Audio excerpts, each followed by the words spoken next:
हर पास है जी जाड़ पई मूंजियां नहीं ना लगी मूंजियां हर हरियाली हो गई हर पास हाँ जी हाँ जी फीटर ही हर जगह कितने मोटर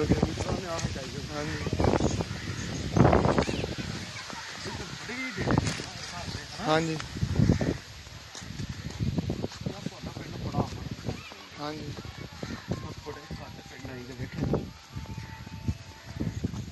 हाँ जी इन्हें बाग लाया ना हाँ जी हाँ जी हाँ जी नींबू ये गुलाब लाया ही पुट के गुलाब क्योंकि एड्डी दूर हाईब्रिड दे तुसीं बूटे लाओ ये एड्डे एड्डे वड्डे बूटे हो गए ने हाँ जी ये लाया हाईब्रिड करके हाँ जी लेकिन बूटे की कटाई नहीं हुई इन्हें उतों कट्टे नहीं तो एड्डी दूर बूटे का वो मैं वेखे 100 किला लाया किसी बंदे ने वो पता किन्नी किन्नी बेचते वे इन्नी नहीं बेचते ते एड्डे एड्डे बूटे ने हाँ फैल जाते हाँ बस बीज कदठाने लभदे ने उन्हें इत्थे लाए पैसे बीजन वाली गल कीती ने ध्यान नहीं लगे सारे जमीन तुहाडे पासे ना तुहाडे राइयां दी जमीनां इधर किला किला विगा ते ओह फिर ना कनक मुंजी ला के वेले वो बाग बूग ला खाली पे हाँ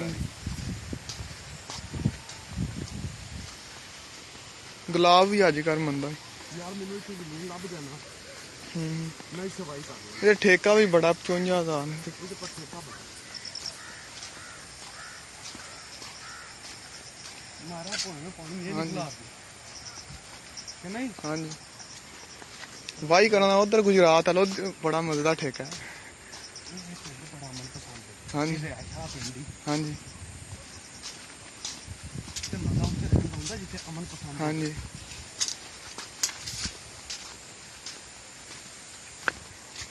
फल बड़ा लगा अमरूद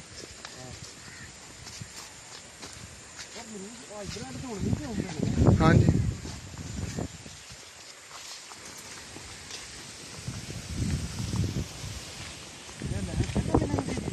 नवी भाई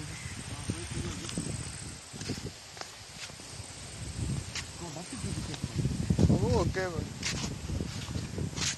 हम वड ये तो पुट्टा दे ने मैं गुलाब तो पुट दिता होर लागे पुराना हो गया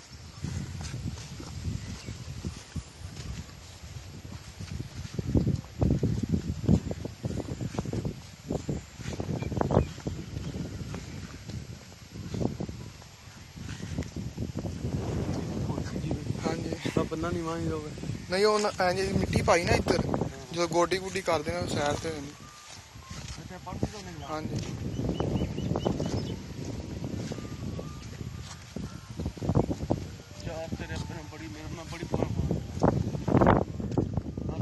इतने बैरियां च एड्डा कुछ सुकून है ना हाँ जी पता है इतने बीघा बीघा किला किला सारा रौनक बनाइए बैठे रहंदे ने उन्हें गप्पा मारियां ना वीडियो खोते जी सीन बनाए उस बंदे दे ने या इस बंदे दे अमरूदां दा ते उन्हें हाईब्रिड करके आंदा है ते ओह खोते जिड्डे बूटे निकल आए ते कुछ लगदा ही नहीं पट दित्ता सैर ते नींबू रहना ही नहीं बस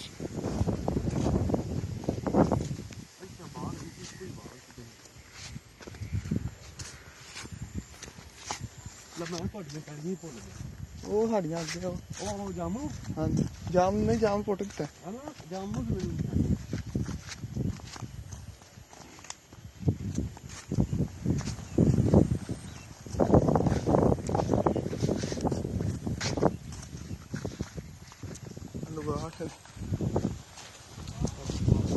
हाँ जी बहुत है इन्ना बड़े बड़े वड्डे हो गए हाँ बूटे खालसा तो कमा के जो रोज़ आए हाँ जी ये क्षेत्रा क्यों इस स्प्रे नहीं की नहीं वो सिंध लाउंदा इधर का नहीं होंगे खालसा बड़ा फल ये ना है राइयां ने लियाकत नहीं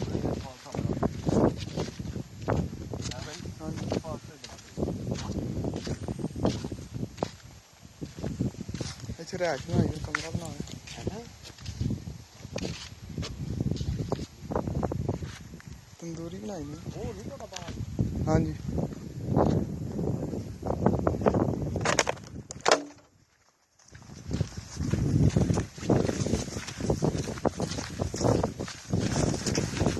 ਮੁੱਕਦੇ ਆ ਫਿਰ ਇਹ ਏਡਾ ਉੱਚਾ ਹੋ ਜਾਣਾ। ਆਹ ਲੰਘਿਆ ਨਹੀਂ ਜਾਣਾ।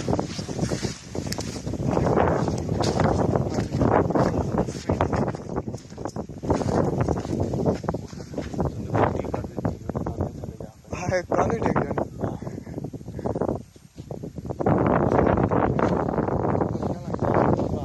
ਨਹੀਂ ਇਹ ਅੱਗ ਲਾਤੀ।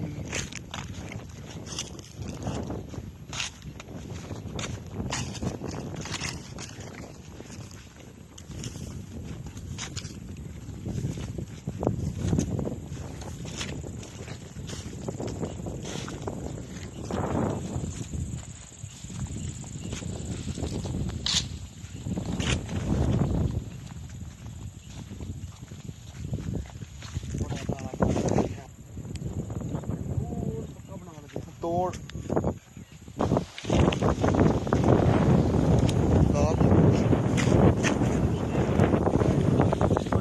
ਹਾਂਜੀ ਸਾਰਿਆਂ ਨੂੰ ਸਹੂਲਤ ਹੈ ਜੀ।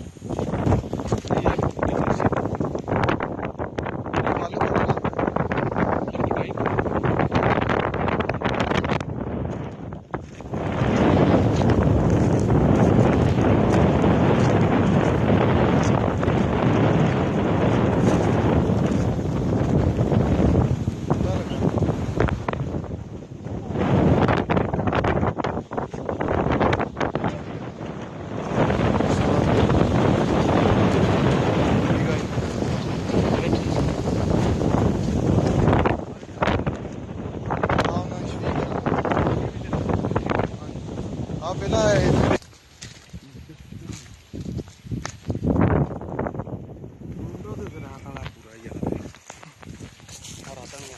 ਹਾਂਜੀ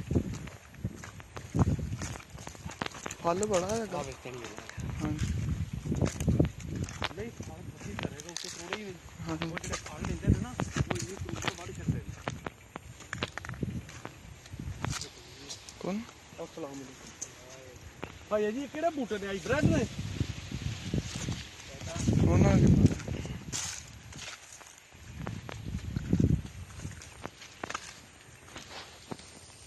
ਸਫਾਈ ਕਰਨ ਦੇ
ਹਾਂਜੀ ਇਹ ਹੁਣ ਉਤਰਿਆ ਹੁੰਦਾ ਉੱਤੋਂ ਹਾਂਜੀ ਤੇ ਇਹਨਾਂ ਫਲ ਦੇ ਛੱਡਣਾ ਐਂ ਸਿਆਲ ਖਾਨ ਸਰਗੋਦੇ ਜਾਈਏ ਨਾ ਇਹ ਨਾ ਠੇਕੇ ਤੇ ਲਿਆ ਇਹਨਾਂ ਇਹਨਾਂ ਜਿਹੜੇ ਮੇਰਾ ਕਜ਼ਨ ਕਿੰਨੇ ਦਾ ਇਹ 80,000 ਦਾ 70 ਕਿੱਲਾ ਨਹੀਂ 1.5 ਕਿੱਲਾ ਭਾਜੀ ਐਂ ਜਾਈਏ ਨਾ ਹਾਂਜੀ ਨਹੀਂ ਕੋਦੇ ਮਾਟਿਆਂ ਦੇ ਦਿਲ ਉਹ ਸਾਮ ਕਰ ਲਓ ਨੂੰ ਪਤਾ ਹੈ ਹਾਂਜੀ ਇੱਥੇ ਮਲਤਾਨ ਵਾਲ ਟੁਰ ਜੀ ਕਾਹਦਾ ਬਾਗ ਹਾਂਜੀ ਉਹ ਤੇ ਰੰਬਾਂ ਮੈਂ ਗਿਆ ਹਾਂ ਬਾਗ ਉਹ ਜਿਵੇਂ ਆ ਲਾ ਕੇ ਸੁੱਤੇ ਨੇ ਨਾ ਹਾਂਜੀ ਇੰਜ ਨਹੀਂ ਸੌਂਦੇ ਸਪਰੇਵਾਂ ਕਰਦੇ ਹਾਂਜੀ ਉਹਨਾਂ ਤਾਰੇ ਜਮੀਰ ਸਾਹਿਬ ਨੇ ਸਾਨੂੰ ਪੇਟੀ ਦਿੱਤੀ ਸੀ ਅੰਬਾਂ ਦੀ ਇੱਕ ਅੰਬ ਭੁੱਖ ਲੱਗੀ ਹੋਵੇ ਨਾ ਤੇ ਇੱਕ ਅੰਬ ਮੂੰਹ ਫਿਰ ਛੱਡਦਾ ਸੀ ਇਹ ਐਡਾ ਮੋਟਾ ਅੰਬ ਤੇ ਐਡਾ ਲੰਮਾ ਹਾਂਜੀ ਇੱਧਰ ਤੇ ਮਾਲ ਸਾਰਾ ਸਕ੍ਰੈਪ ਹੀ ਹੁੰਦਾ ਮੋਰਾਂ ਸਾਹਿਬ ਦੀ ਤਬੀਅਤ ਖਰਾਬ ਹੋਈ 3 ਵਜੇ ਪਰਸੋਂ ਮੂੰਹ ਚੋਂ ਖੂਨ ਹੋਣ ਲੱਗ ਗਿਆ ਤੇ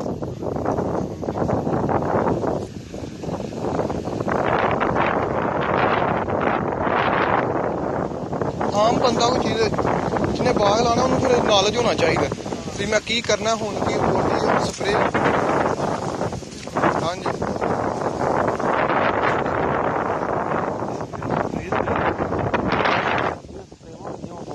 ਤੇ ਜਿਹੜਾ ਫਲ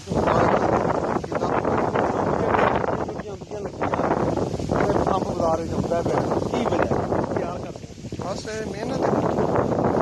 ਬਸ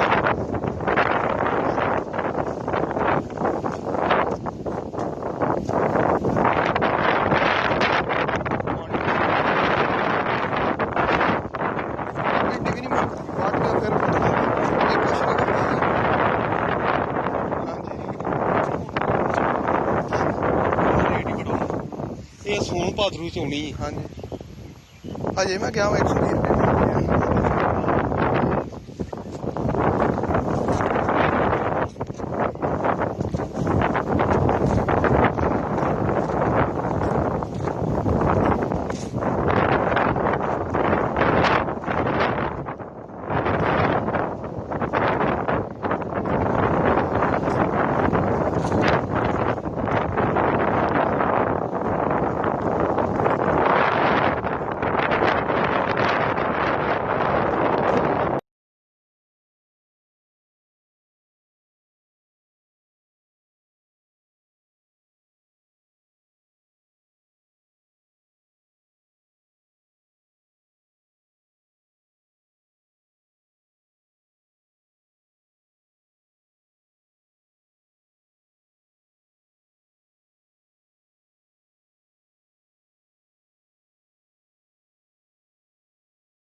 अस्सलाम वालेकुम